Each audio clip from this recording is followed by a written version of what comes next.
Hi, everyone. Welcome to Sacred Stories. It is such a treat to delve into today's sacred story with Kiné Corder. And I'm going to share just in a second all about how the two of us connected. But Yeah. as per usual, I'm going to start with an opening blessing. And today I'm choosing a blessing by the poet John O'Donohue, Irish poet who I love. And I'm just going to invite us to close our eyes, to take a beautiful deep breath in, to let it out, and to open our hearts to these words of poetry. May there be kindness in your gaze when you look within. May you never place walls between the light and yourself. May your angel free you from the prisons of guilt, fear, Mm. disappointment, and despair. May you allow the wild beauty of the invisible world to gather you, mind you, and embrace you in belonging. So may it be. Mm. Yes. Um, so, one of the reasons that I created Sacred Stories is that in listening to other stories, we hear our own. And when Kiné and I talked last week, I think it was, about where we might focus, I just like got so many sparkles around the words that you're going to share. So I'm so excited to welcome you to Sacred Stories today. And we have my little sister Leia to thank for this. um, I had heard your recordings with Leia really over the past years. And Kane, I was just so touched by like your positivity and your amazing energy and your authenticity and like the way that you stood in your own power, Mm. but not from a place of like cockiness. And so when it popped into my consciousness to have you on, I just got really excited, and I'm just so glad Yeah. that you're here and to welcome you. So, do you want to share just a few nuggets about yourself so people can get to know you a little bit before we dive into your story? Sure. Yeah. So I am an adoptive parent. I have two adopted twin daughters. And I like to start with that because a lot of times we start with the crap that we do, the stuff that's on our resume. But I'm like, what's not on your resume? That's what I really want to know about you. And so that's probably the most significant and like life-changing thing that has happened to me is adopting my two daughters. And then I'm also a grandmother, and my oldest, she has one and one on the way. So that's so much Wow. fun. And I actually never dreamed about being a mother, but I always dreamed about being a grandmother. So I didn't know how I was going to get it. And so Yeah. the universe just did the work. It was like, I got you, girl. Oh my goodness, I love that. How old are your adopted daughters? 28. Oh wow. Yeah. Yeah. So that's the like heartwarm part of me. And then my work in this world is pretty heartwarming too. I'm a clinical hypnotherapist, and I have become the number one hypnotherapist that specializes in anger, stress, money, and meaning. And the reason is because my background in the past was I was a financial advisor with Morgan Stanley and a couple of other big names. And I found that people needed help with more than numbers and stock picks and financial plans. There was this trauma and anxiety and anger, especially around my men, that was just sitting inside of us that needed to be healed. And we didn't have any way to heal because the American dream is making us feel like we have to be this one thing. And we're all trying to get there. We're all trying to get to this silly American dream. And then eventually I was like, nah, I got to help people find themselves. And I was lucky enough to be raised by parents who are like, be who you want to be. Just let us know who that is from day to day. So we know how to approach you. Yeah. Yeah. And so outside of my work as a hypnotherapist, I volunteer for a charity called Wellbeing Foundation, where we build schools in Africa. And so we're working in Kenya right now. So that's kind of me, the therapist that became a hypnotherapist. And lucky for me, I became a hypnotherapist during my internship. So I never just relied on talk therapy. I always had hypnotherapy as a tool and have just changed lives like this. Yeah. Like sometimes in one session, and it's beautiful to see somebody adjust just like that, because we all want change so bad in our lives. We want the pain to go away, and we just don't know how to make it happen. And hypnotherapy is one of those ways, and I'm just so incredibly grateful for it. Yeah, I love that so much because I think sometimes, speaking of stories that we inherit, like we hear that it has to be hard or like a decades long process Yep, or really yep, painful. yep. I love what you're saying. I love that. Yeah. And I probably wanted to, that goes back to the American dream, that programming that society gives us. I probably wanted to believe it had to be hard for a while because I grew up in a family where it's like hard work is honored. You know, if you like my grandfather used to say, if you got an A and an A plus was possible, you didn't do enough. Yeah, And so I'm like, well, what? It's an A. It's enough. yeah, He's like, no. totally. But this is coming from a man who had two full-time jobs, Right, two right. full-time jobs. And so my mom inherited that, and then she kind of passed that down to Yeah, us. And so this hard work, this all the things happen to be hard and nonstop, just nonstop, to yeah. the point where just even this year, I'm still recovering from being a workaholic. And all of this work that I've done over the years, like the whole COVID crisis was like, I'm sitting down, like clearly the world will end for me if I'm sitting down too long. Right, right, right. What are you doing on that sofa? Get up at once. Yeah. Exactly. Um, oh, totally. God, Especially with my philosophy. And then so that when you weave in my philosophy, like live life that like there's no tonight, some of that live like there's no tonight was around like do everything you need to get done before the morning, right? uh, But now I'm like, why do today what I could put off until tomorrow? totally, totally. Oh, I love that. That's like the shadow side, right, of that philosophy. Ooh, that's Yeah. really rich. Oh, that's Yeah. really. I'm like thinking about this for my own life too, as someone who, I think a lot about like when I'm on my deathbed, like, am I going to really care about da da da Yeah. da da da? So this is such a great segue to get into your sacred story. Yes. And we tossed out a few, so I'm curious to see where you want to start today. But yeah, wherever your heart is feeling called, do you want to share a sacred Hmm. story from your life? Um, I say since we brought it up, we can go with the live life like there's no tonight and then see where it takes us. Okay. So so I around in my late 20s, well before that I used to say I live life like there's no tomorrow, right? That was my philosophy. I'm that kind of girl. I'm a gut person. So if I have an idea I think is good, then I'm on it. Like tonight, I'm putting it together. By the morning, I'm trying to make it happen. Yeah. Well, it just so happened that in my 20s, I had two friends pass away at 9 a.m. Hmm. So they got tomorrow, but they didn't get the rest of the day. Yeah. Yeah. And so it made me change my philosophy. Instead of like live life like there's no tomorrow, it really is live like there's no tonight. And sometimes I'm even living like there's no hour from now. Yeah. Yeah. What? Because Pink, Pink was one, his name was Isidore Pink, his last name was Pink. And Ken, they both felt like they were going to have tonight. Like, say they woke up, I don't know exactly what time they woke up, but let's say they woke up at 6 o'clock in the morning. Yeah. They had no idea that there was just 3 hours left. Yeah. Yeah. So that like broke my heart, but it also woke me up. Yeah. So, two questions for you. So, one is if you were going to kind of tease apart the nuances of um, tomorrow versus tonight, Yeah. what are the nuances of that? And then the other question is, in terms of your own life, what is the way that, or one example of the way that that philosophy has shown up for you? Yeah.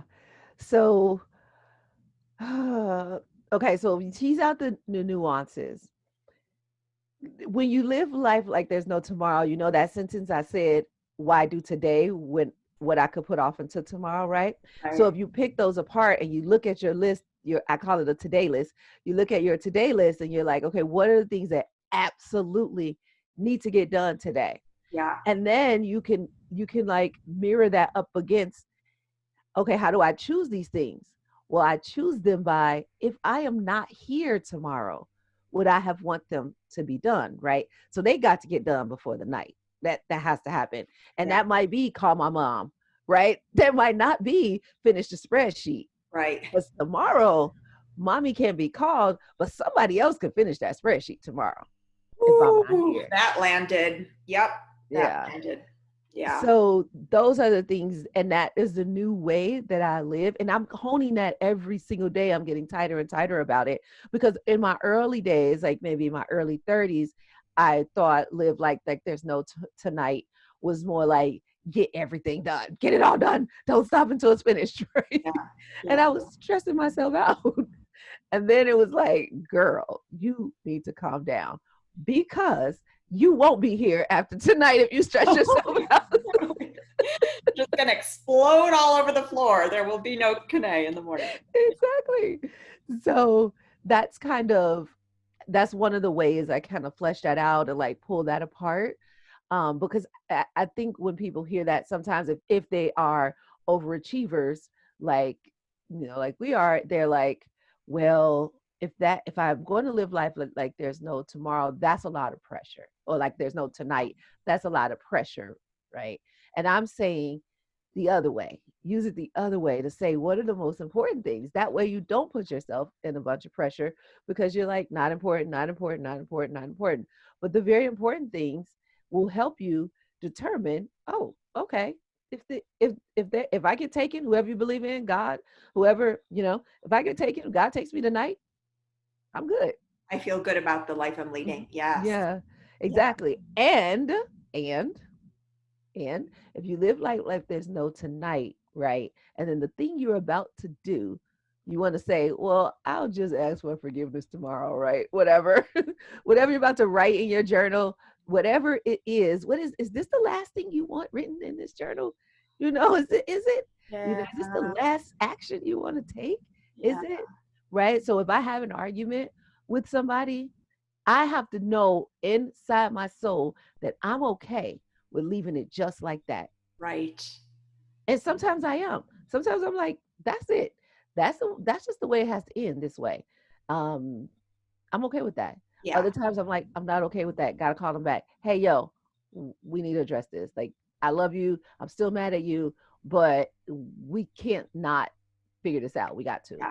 Yeah. right? Now, even if the resolution doesn't happen, just for the person to know I'm still searching inside my soul for a resolution for us. I don't have it yet, though. Well, I just have such a sense of like this guiding force of how do I want to show up? Like, how do I want to show up? And Yep. such inner like alignment with your own integrity, with our own integrity, if we choose to live that way. Like, what are my guiding values? And I better friggin' be following through with what's actually really important to me. Yeah, I Mm, love that. yes. That And wow. so, to answer your other question, okay, so I talked about my adopted daughters. So, one of my adopted daughters came first, and then years later, the other one came. So, they are twins, and it's rare that twins separate, but Yeah. their life at the time was so tumultuous that it was just like, let's just find our way. And Yeah. so they had kind of separated a little bit. Well, Jocelyn was friends with my nephew, and my nephew was telling me her story. And I was like, this is not good. This is not a good story. This no teenager should live like this. And so I told my nephew, call her. And so, no, first I said, why are you telling me this story? Whew, yeah. Right. And then Yeah. he said, because I don't know anybody else that would help her. Mm. So I said, all right. And he didn't say what help he needed her to have. But I felt like she wasn't saying I want to commit suicide or anything like that. But I felt like if I wasn't there tonight, like something, we could wake up and try to fix this situation and it wouldn't be Yeah. fixable by then. Yeah. Yeah. Right. So I told him, call her. And so he called her right then and there, and I talked to her, and she told me what was going on. And I said, "What do you want?" She's like, "I just want to go to school like other teenagers," because she was at home taking care of other people's children, her Yeah. mom's children, her sister's children, and she just couldn't go to school. And she's Yeah. such a loving soul. Like, this is just a little ball of love. Yeah. And so, even though she's 5'10", I mean, she's not that little, but Your little ball of love. Yeah. so so I'm talking to her and it just hit me, and I was like, well, what do you want to do? And she's like, I just want to graduate, I want to go to school, I just don't want to be here. And when she said I just don't want to be here, it was something in my soul that she probably meant that house, Right. but my soul saw that deeper. I was like, mm, I want to leave her. And Yeah. so I said, well, what if you would you want to come live with me? And this was my first conversation I ever had with this girl. And she was like, Oh my goodness. Wow. she was like, I can. And I was like, yeah. And she said, yes, just like that. So in like minutes, the both of us had to decide that big of a life change. We did it like there was no tonight. Yeah. Oh my gosh, Kane, I have like such like chills in the best way. Did it feel to you like,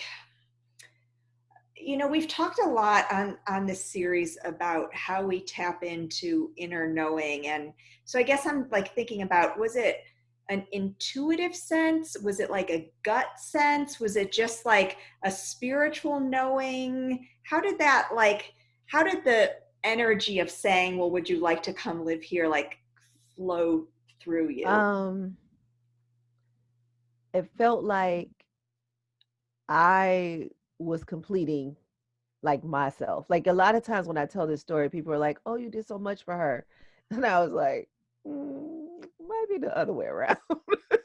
Really? Yeah, it was like Oh, I never had a chance to do something this good in the world. Yeah, and I so, and because of the philosophy, um, it was nothing to hold me back. It was just like, you'll figure it out. love Like, that. yeah, all we need is love anyway. We'll figure it out. We got a house. We have a car. You know, the rest of the stuff is inconsequential. Yeah, If I know there's a little kid that needs to be loved, and I got some love, plenty of it, right. mm, yeah, let me give it. Yeah, And if it didn't work out, it didn't work out. But we were right. at least gonna try. Yeah. Yeah.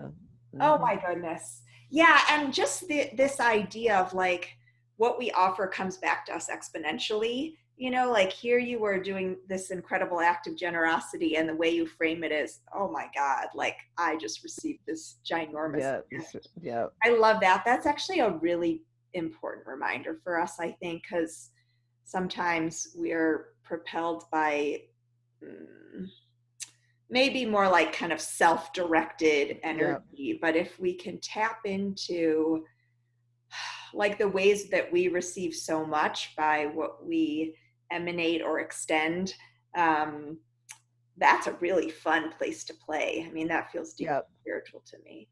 Which is, the saying, is better to give than to receive. I Mm-hmm. don't subscribe to the saying, Yeah, but I get why they say it, because the other person feels so good that you feel good. I remember right. I walked out of a grocery store one time and there was this man digging in the garbage, and it just struck me, and I was like, nah, nobody should have to eat out the garbage. And so I asked, excuse me, would you like to go into the grocery store and buy something to eat? Yeah, And he was like, oh yeah. So we go up to the counter where they make the submarines or whatever, and they make right. subs and for him, and I get a bag of chips and a drink. And then we go to check out, and I guess people in the store saw me do this, but I didn't realize that people would see me do this. And we're talking about a little black girl and this tall homeless white man walking to the store. So of course we're gonna be noticed. Right, right, right. Right. And so we did that, and then we get out from the cash register and he just turns around and he's like, why'd you do that? And I was like, I don't know. Um, I don't know. And Yeah. he was just like the look on his face was like, I don't even understand what just happened. And I was like, I don't either, actually. But he just looked so grateful that it just made me feel so good. And then I started crying, and it was like, it was no emotion when I looked at him and said, do you want to go in the store? It was Yeah, yeah, logic. yeah, It was yeah, all logic when yeah, I yeah, said, do you yeah, want to go in the store and get something to yeah, eat? It yeah, just made sense. yeah, But the look on his face when he turned around for a $7 sandwich, right. it's like, I, I didn't know I could buy that much for $7. Totally. Oh my God, I love that. That's a good line right there. Yeah, and that like the act of doing it kind of transforms Yes. us. And then other people in the store wanted to do, I like saw this chain reaction of things happening, and people coming to me and they're like, or coming to him and saying, well, would you like a candy bar, or like Yeah, what they wanted to add to it yeah, too. yeah. Yeah. Mm-hmm. It's the butterfly The effect. So Oh my beautiful. God, it Yeah. was. Yeah. Oh, I And love that's it. the same thing that happened with Jocelyn, because once I got like into her life, it took her up a notch. So she was like, oh, this is all you have to do to get what you want, right? You just have to tell people or ask her. And so she went up a notch. And then me watching her go up a notch, I went up a notch because Yeah. I'm like, oh shoot, like this girl is awesome. I Yeah. got to step it up too. Mama can't Right. let Right. Right. Right. Right. Right. Yeah, and then it also, this is what I didn't say. I prided myself after being like not a single mom. Like, how do you say that? So Yeah. you guys, everybody knows, like in the Black community, there's what, if we say 2 out of 3, the numbers are high Yeah. of Black women single raising kids. Yeah. And it was like, that is not going to be my story. And I Yeah. had been saying that since I was 12 years old. I was like, nah, not me. Won't be that. That's not going to be my story. In fact, I want to be single lady bachelorette of the Right. year. Like, that's going to be my Yeah. story. Yeah. Be able to live in my condo. Like, Right. No but kids, just a grandma. exactly. So because that was my story, this is completely going against my story. The story I told Yeah. myself since I was 12 Yeah. years old. Yeah. And so for me to say, yes, come live with me, for me to say, okay, let's get you through school, let's do, this, and come home and cook dinner for somebody else rather than over, more than myself, to stay up and do homework and to go to those schools and talk to those teachers who did not care about her at all. And I'm like, I don't understand. I'm trying to tell you she's changing now. They're like, Right. doesn't matter. She already missed enough days for me to fail her. And I'm like, but I'm asking you not to do that. Yeah. And they're like, but you're not even her mother. It's like, that is not the point. Right. Right. Yeah. So she just kept searching and searching and searching. And we found this other school because she kept looking. Yeah. And we found this other school. And when I took it to the other school, those people, they didn't know I wasn't her mother. And Right. disclosure, I just didn't tell them. Yeah. Yeah. So Yeah. I felt like we got enough obstacles. Right. Right. Right. Right. So they didn't know her story. All they knew was me as her mother, and she has a loving family, and yeah, and it just like flowed. Yeah. And once she had enough love behind her, she just soared. She just took off. Unstoppable. Yes. Yeah. Oh, I love that. Um, I want to kind of build on this and talk a little bit more about your hypnotherapy work and Mm-hmm. the way that you serve people that way. I actually, so I spent the first year of rabbinical school in Israel. Mm. It was a very hard year for most of us. Just a lot of, I think, navigating a lot of cultural differences Mm-hmm. and a very new academic setting, and then also like the lack of just basic security that we were feeling with all of the violence there. Mm. And a few of us saw different therapists when we were there in Israel. And this woman was like such a godsend for me during this year. And I was experiencing like health problems because of the stress and stuff. And so she did like hypnosis with me Mm. for several sessions and had me kind of revisit my inner child. Mm. Um, Kind of like almost took me down deep into my body, had me visit, like 5-year-old Jessica. And it was Mhm. incredibly powerful and incredibly like soothing, felt like and empowering. So that's a little bit of my experience with it, Yeah. which is minor. But I'd love to hear, I guess, anything you want to share about how how you serve as a hypnotherapist, but also maybe how the idea of living like there's no tonight kind of plays into how you work with your clients. Yeah.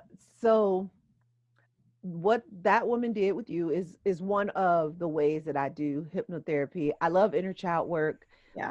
Most I'm gonna say most because somebody here is gonna be like, no, some things happened to me that was later. Most of what is affecting our adulthood or Yep. our later years happen from 0 to 7, Yeah. and even some people say 0 to 5. Yeah. So if things are happening between 0 and 5 and they're still affecting us today, then that's where we need to go clear them. Right. Not, and sometimes people want to bring to therapy the argument of the day between the couple, or the the thing at work, and it's like that's not the thing. The reason why you're having this challenge at work is Right. because of what you created when you were 6 years old. Yeah. And so I love doing that work. So the way that I work, and what she did sounds like brain-based hypnotherapy. So she's Uh-huh. taking you into your subconscious brain, which the way you get there is to create a mind body connection. Because if you don't, you're going to stay in conscious brain and you're going to be Right. doing all this thinking and meaning and reasoning and interpretation. And then you need to drop down out of that conscious brain. And Yeah. so the way to get to subconscious brain is to pull yourself into your body. And so the subconscious brain is where all the decisions are really made anyway, because they happen just like this Yeah. in the subconscious brain, and then they go to the conscious brain, and then you do something.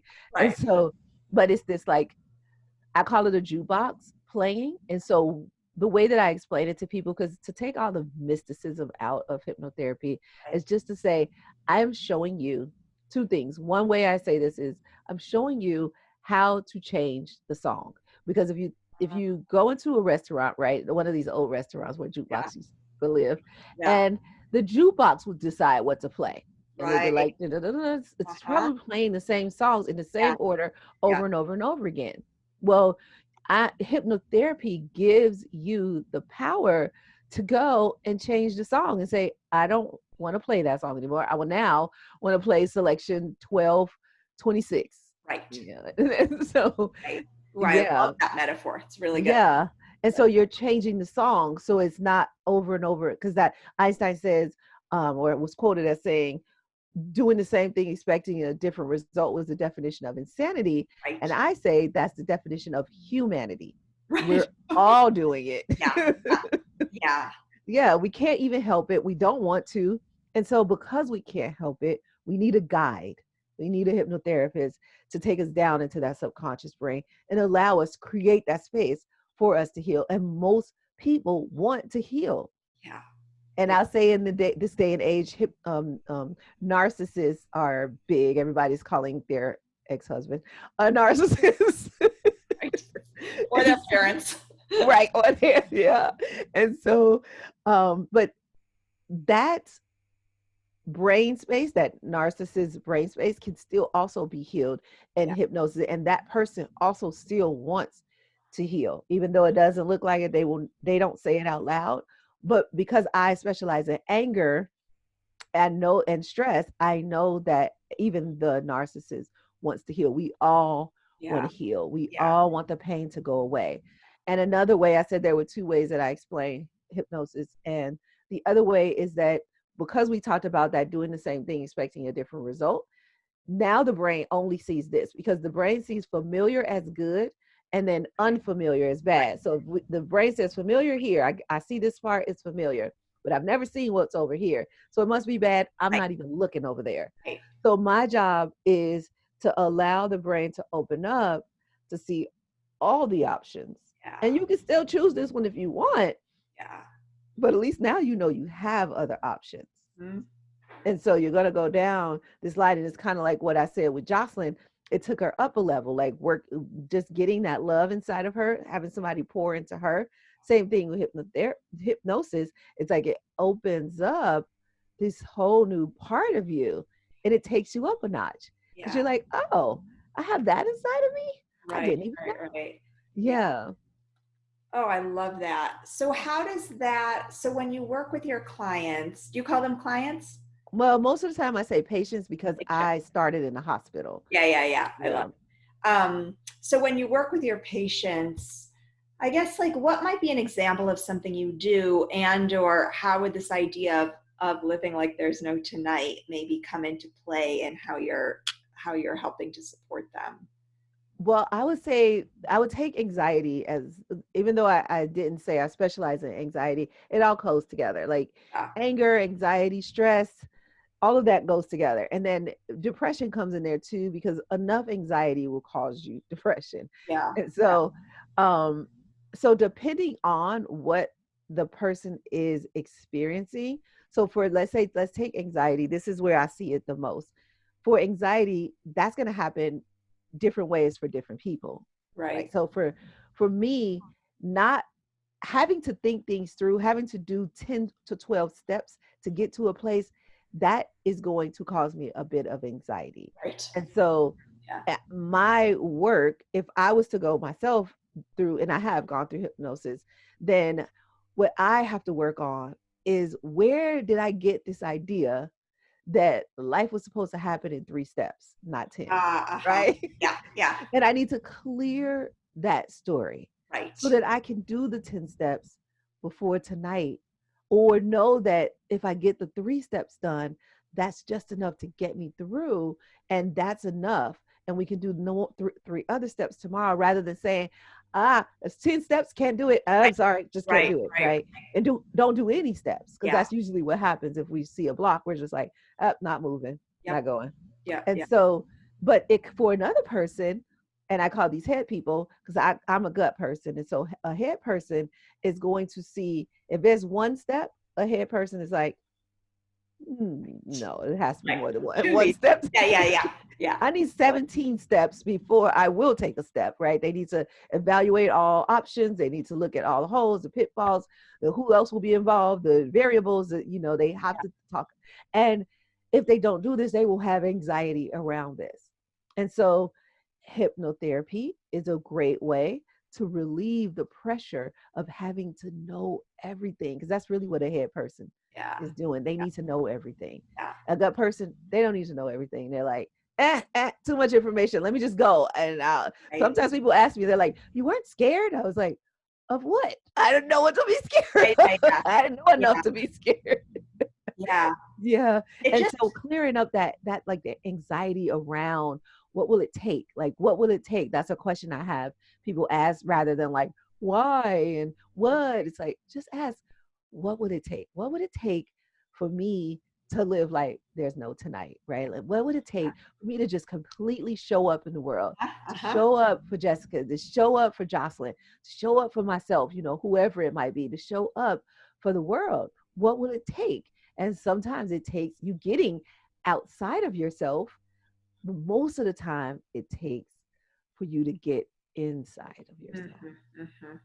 Right. So sometimes getting outside of yourself, that might mean listening to music, drinking your little favorite power drink or whatever, that's the Right. getting outside of yourself. That's the external stuff. That should only be about 10-20% tops. The Yeah. rest of it should happen inside of you. Yeah. Yeah. And I love the way that you're framing, like moving away from the headspace and more into, well, an embodied practice that has a lot of like inner knowing, inner Hmm. tapping in. I have a similar question that I got from Tim Ferriss, which is, what would this look like if it were easy? It's a similar kind of idea to Mm-hmm, what you were mm-hmm. sharing, like, of what would it Yeah, take? Like, if I turn off this monkey mind, then what knowing has the opportunity to come in here? yeah, Yeah, exactly. yeah, And letting yourself know, like going back to this American dream idea, where there's just like one idea, you got to be this, yep, right? And yep, so yep. you're letting yourself know, or giving yourself permission to not be the thing that society has told you, to not be all of those outside things. Remember, I said I never wanted to be a mother. So if I listen to people and they say, well, if you want to be a grandmother, you're going to have to be a mother. Yeah, No, I don't have to have a baby to be a grandmother. Sorry, yeah. not. No, I don't. Oh, I didn't put that together until now. So thank you for helping me there. But I love that. Yeah. And I think, I just published a piece actually on this. I had a session with an intuitive who kept inviting me to release the way I thought things were supposed to look. Like, release the way you think things are supposed to look. And to stay in the energy of what I wanted to bring in, like, to stay in the energy of getting to be a grandma, and the joy of, like, connecting with little ones without having all the rigmarole of, like, parenthood, or, in our love life or things like that. And I found well, in all sorts of different ways, professionally, like what we envision professionally, but when I Yep. was able to get into this space of, okay, like, here are the feelings that I'm looking for, and I'm going to release all of the narrow stories or hustle or whatever we've been taught about Yep. how it Yep. needs to come in. And God, when I do that, like, it's magical and it's Yes. easy. Yeah, yeah, Yeah. And that's the thing that hypnosis also helps you with, is find that feeling. Because consciously, a lot of people are going to say, well, I don't know what it feels like. I've never been a millionaire, so I don't know what it feels like to be a millionaire, right? yeah, I never dunked a ball, so I don't know what it feels like to dunk a basketball. right. It's like, okay, so we have to find parallels. We have Uh-huh. to find parallels in order for you to know what it feels like to dunk a basketball. I give analogies to men a lot, so that's why a lot of my analogies will be like sports related, I, sex I related, can go like with you there. so. If you ever, like, it simply, just keep it simple. You ever play dodgeball? Had you ever threw the ball, hit the person, and got them out? Like, Yeah, yes, that feeling that you're like, I did that. I aimed, I hit, I got that person out of there. Whatever that was. Maybe you never dunked a ball, but you hit somebody, got somebody out in dodgeball, right? So you can simplify it like that. And so that feeling, and then now you find that feeling. Or when I have women, analogy that I use for that is, I call it the order, right? So you order something online, and when you, as soon as you hit submit, like, you put in your payment information, you give them all your mailing address, that crap, and then you're like, okay, purchase. You hit it, and in that moment, you feel like you got it, and you start telling people, Jessica, yeah, I just bought this pair of shoes. It'll be here Tuesday. I can't wait to see them. They're so sexy, right. right? But they're already yours. You're Yeah, already thinking about them the yeah, moment you hit purchase. And yeah. so you have to think of it like that. You haven't even put these shoes on. You ordered them online, Right, right, right. but Oh, you I own love that. them. Yeah, I love that, because often when we're dreaming big, it can feel hard to connect with the feeling of having it already. So by, like, finding a stepping stone along the way that we actually can connect with, that's a beautiful portal. Ooh, that's really Yeah, good, Kiné. Yeah, and I love what you said about ordering something. It's true. We're like, okay, it's already there, even though it's not physically here quite yet. exactly. Yeah. Yeah. Oh, so Mhm. good. You have so I like really appreciate the way that you're able to use analogies and metaphor to help us connect to these things, and also humor too. I like wasn't expecting to laugh this much. So yes. Yeah. You have so many gifts to share with the world. I want to Thank invite you. you to yeah, share how people can connect with you, or offerings that you currently have, any of those good nuggets. Okay, awesome. Yes. And so I'll tell this little story first. Okay. But there's a story where one of my patients, she was, I guess she described herself as stoic. Like, that was her thing. That was her claim to fame. And Right. so she said, at work, people say, you just always look so mean. You never smile. And she said, yes, I do, at my therapist's office. That's amazing. Yeah, so she and I cracked up about that, and I was like, I love that. I just love that. So just to answer your actual No, question. that's great. My dad is a therapist, and he like definitely prides himself on making his patients crack up. So I'm with Yeah. you. I love it. Yeah. Because Humor is laughter, it just yes. lightens everything. It lightens, Yes, yeah, exactly. And yeah, that's part I learned that that's who I am. That's part of just who I am. I'm going to bring light to a situation. But also I learned that's part of my training in hypnotherapy training. My hypnotherapist teacher, she taught me that laughter can heal trauma. And I specialize in trauma. So I oh, use the word stress, anger, anxiety, but really it's trauma because yeah, trauma has caused all of the stress in our lives. yeah. And so that's what I specialize in. And that's what I like to see go away because once the trauma goes away, life awakens. Just life just opens up for you. And most people don't realize it's the trauma that's holding them back. They Mhm. might be still blaming it on their mother. They might still be blaming it on their ex-husband, whatever, Yeah. um, the man who did the thing to them.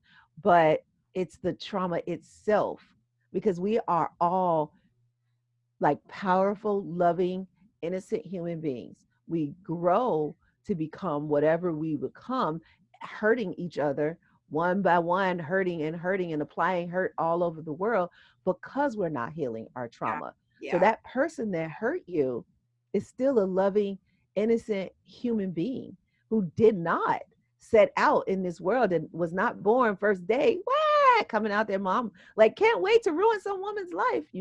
That's not what they Yeah. said. Yeah. That is a series of unfortunate events that took them to that place. And you happen to be the recipient of all of those events that led up, and they caused you trauma. And now your trauma is going to affect all other people. And sometimes just in the way of what you won't do because of your trauma. People think about hurt or affecting the world as the things you do. Yeah. Oh, this man went out and robbed this person or raped this person, or this woman went out and stabbed her husband, whatever, right? What about all the things you don't do? Yeah. You Yeah. robbed the world of that butterfly effect because you were too scared Yeah. or too traumatized to take the step. Yeah. Yeah. And I don't know where that came from, but that must have was supposed to be said because No, I it love was it.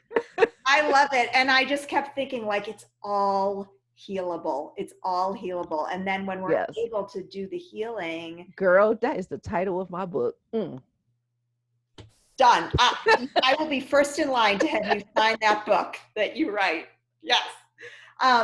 Yeah, then when we do the healing, like, oh my gosh, we're unstoppable. And the gifts that we have to share with the world, like, holy shit. Yeah. Yep. Yeah. Yes. Wow. So to answer your actual Yes. question, so this is the way I like to break it down. There are like free ways to hang out with me, and then there are paid ways to hang out with me. So the free ways first. If you just like my lifestyle, my silliness, Instagram is the easiest way to like catch a glimpse of myself. And I'm at Kiné Corder on Instagram. If you like a slightly more professional, hence the slightly, Right. it's only so much more professional I'm going to get. So, if you like a With you. slightly more professional version of me, you will go to LinkedIn, and those two versions are free.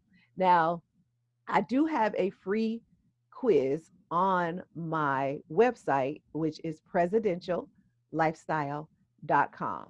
And I love the quizzes because it just gives you a little more insight into yourself. So go to presidentiallifestyle.com for the quiz. All three of those are free. And then I'll give you one little paid one if you really want to dig deep and go deeper with me. So I have a meditation series and a group. So when you do this one thing, you take one step and you purchase the meditation series, and you'll also get a membership to the group. And it's one time fee. You pay the every time I update the meditation, you'll get the updated meditation, and you'll get all of the benefits that come with being in a group because I go live usually once a month, but sometimes more. But rarely I'll go less than that, but at least once a month. And plus, throughout the week, I like just share stuff and start conversations and stuff like that. So if you want to get in with me, that's like a little small 97, I think is the price, $97 fee I love for it. that one. Thank you. Kiné, your energy is so friggin' golden. It's just, I Thank just love you. hanging out with your spirit. It's Thank you. spectacular.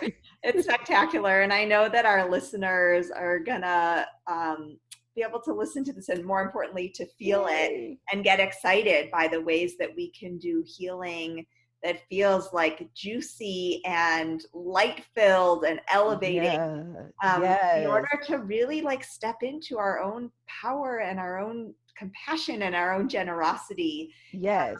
Yeah, in the I ways we want can to share give the that with the world. listeners one thing. One thing that you can start doing today, because I never ever want to be that person that motivates. Like, "Ugh, I hate motivation.